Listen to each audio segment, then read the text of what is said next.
Était une fois, dans un pays imaginaire, une petite fille qu'on l'appelait Petit Chaperon Rouge. Un jour, sa grand-mère est tombée malade. Alors, sa maman lui demande de lui apporter un panier de provisions.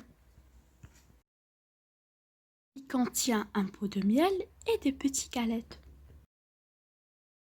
Avant de partir, sa maman lui avertit: ne passe pas par la forêt, car c'est dangereux. Un loup y habite. D'accord? La route était longue, alors la petite fille décide de ne pas suivre les recommandations de sa mère et de traverser la forêt. Qu'apparut un animal qu'elle n'a jamais vu. Elle ne s'inquiète pas, car elle ne savait pas qu'il s'agissait d'un grand méchant loup. Bonjour, chère fillette. Que fais-tu toute seule dans la forêt? Demanda le loup. Je vais chez ma grand-mère qui est malade. Je vais offrir ce panier, répondit la petite fille. C'est gentil de ta part, compléta le loup. Il se remet à cueillir les fleurs. Cependant, le loup se dirigea vers la maison de la grand-mère.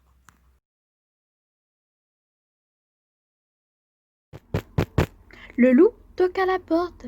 Et qui êtes-vous? Demanda la grand-mère.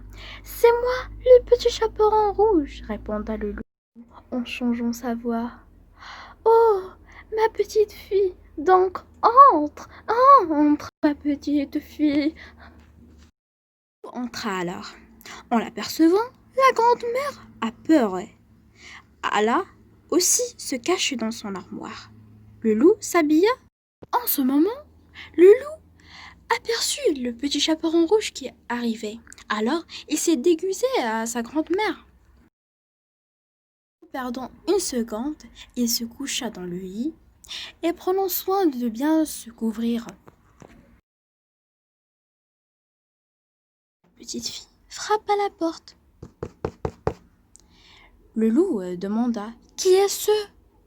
C'est moi, le petit chaperon rouge, demanda le petit chaperon rouge.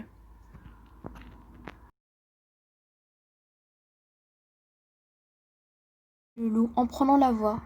La grande-mère. La fille entra en se doutant de rien, avec un sourire. Bonjour, grande-mère, je suis venue pour t'apporter du miel et quelques galettes.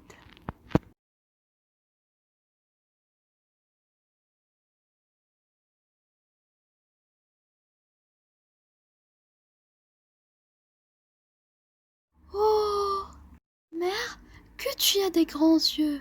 C'est pour mieux te voir, mon enfant. Grande-mère, que tu as des grandes oreilles. C'est pour mieux t'entendre, mon enfant. Mais grande-mère, que tu as des grandes dents. C'est pour mieux te manger, mon enfant, cria le loup par malheur. Heureusement, le petit chaperon rouge fut plus rapide que le loup et réussit à sortir de la maison. Heureusement, il y avait des chasseurs qui étaient juste à côté. Ils visèrent le loup avec leurs fusils et tirèrent. Ouf, ils étaient sauvés et s'embrassèrent bien heureuses d'être saines. La sagesse, mes amis, de cette histoire, c'est de toujours obéir nos parents pour notre mieux.